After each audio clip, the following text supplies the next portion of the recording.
Hey, everybody, welcome to Downballot Roundup in partnership with Leave No Dem Behind, where I introduce you to Democratic candidates running in local elections throughout the country. I'm Bryan Randolph, and today I am here with Senator Braunberger, who is running to maintain his seat in the North Dakota Senate, representing District 10. Hello, Senator. It is great to have you here. How are you today? I'm doing good, and you can just call me Ryan. All right. Well, thank you very much. Why don't we get started by just telling me a little bit about you? Well, I am a first term Democratic NPL senator from District 10 in Fargo. I was elected in 22, running for re-election. I had a short term the first time because of redistricting, and we are a brand new district in 22. So I'm running for a 4-year term this time. A little bit about me. I have a bachelor's degree in social work. I have also got an associate's degree in business administration.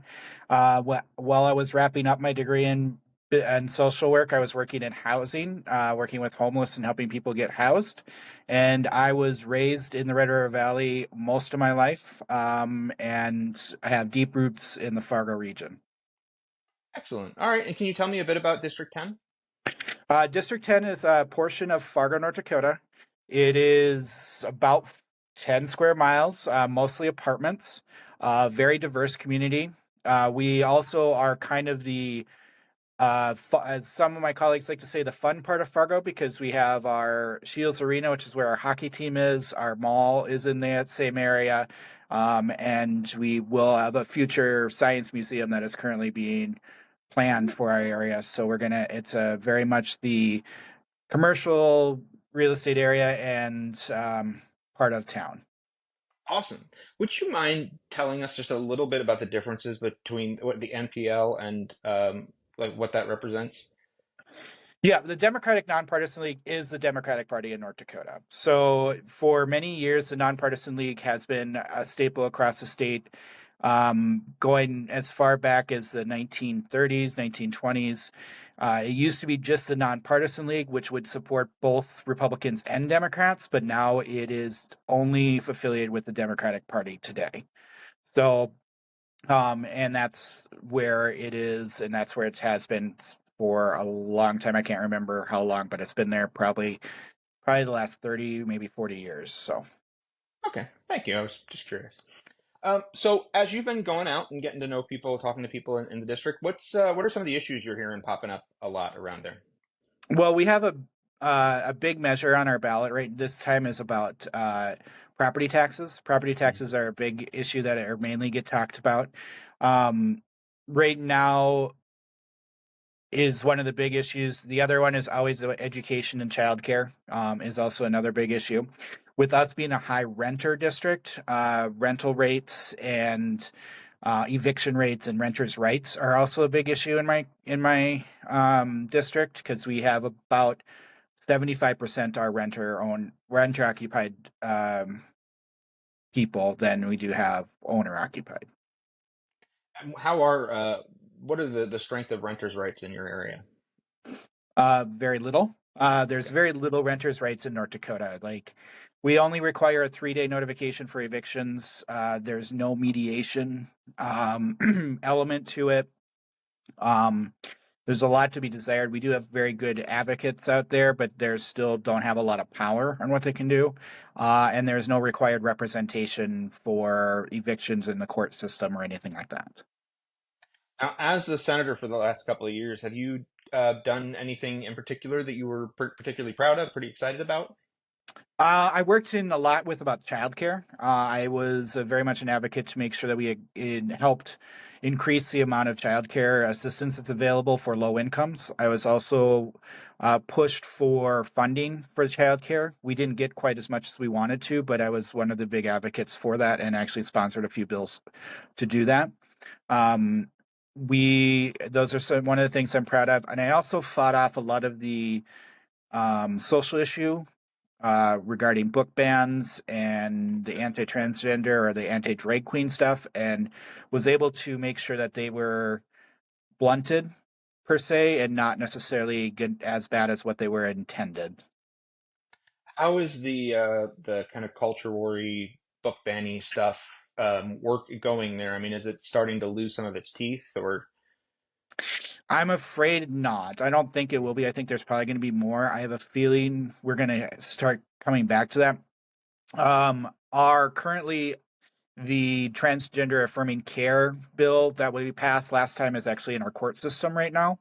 So it is going through the courts. They have found a little bit where that is they if you had if you were receiving treatment prior to the law going into effect, you can still keep that treatment as of right now, but the remainder of the law is still being negotiated through there. Um, I have a feeling they'll try to come back and strengthen some of those laws. I'm hoping less so, since some of the most extreme people that were involved in those laws in the first place are no longer in this election because they lost their primaries. So they won't be, hopefully, nobody will pass that baton. But we do have some very extremists that are still in the wings. And where does your opponent sit on these issues? Well, this interesting thing is I just had a debate with him on Friday, and we talked specifically about this. We talked about how we would have voted on the transgender affirming care and the abortion right and the abortion bill. And he said he would have voted for those bills. He would have supported those bills for both of them. So basically, he has stated that he doesn't believe individuals have a right to their own personal autonomy, and doesn't believe that are they know the best for themselves.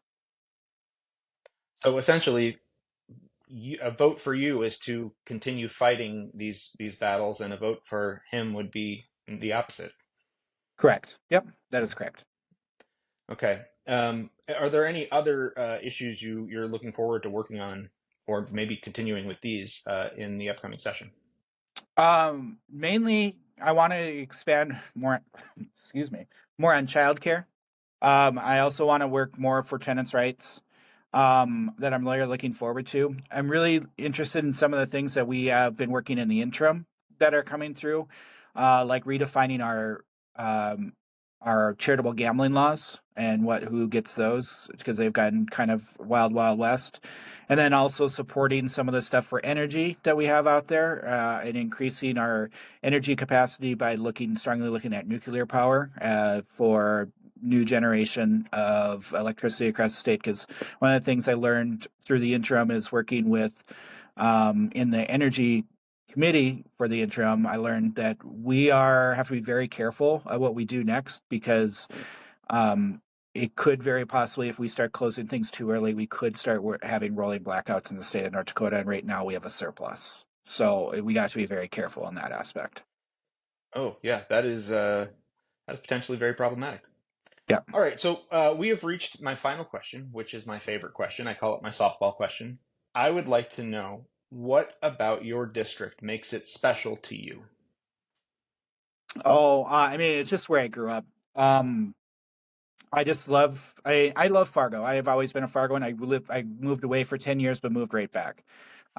It's a very diverse community. It has a lot of culture, a lot of different cultures. And most people come to our district to stay in the hotels that are in our district, that go shopping in our district, that watch hockey games, other sports games in our district. We have beautiful parks. We're we're I mean, North Dakota is very flat, and we don't have a lot of, at least my area of the state is very flat. But we have some really good bike paths, and that I would need to mature a little bit more, because we're still a fairly new district and newly developed, so that we can get some of those trees to block some of the wind that comes through here. But I just think it's a great place. It's full of culture, full of different aspects, and it's going to continue to grow and mature as we go forward. Excellent. Ryan Braunberger is running to maintain his seat in the North Dakota Senate District 10. Best of luck. Thank you so much for coming on today. I really appreciate it, and I hope to see you on the other side of a victory party. All right, sounds good. Thank you very much, Brian. Thank you.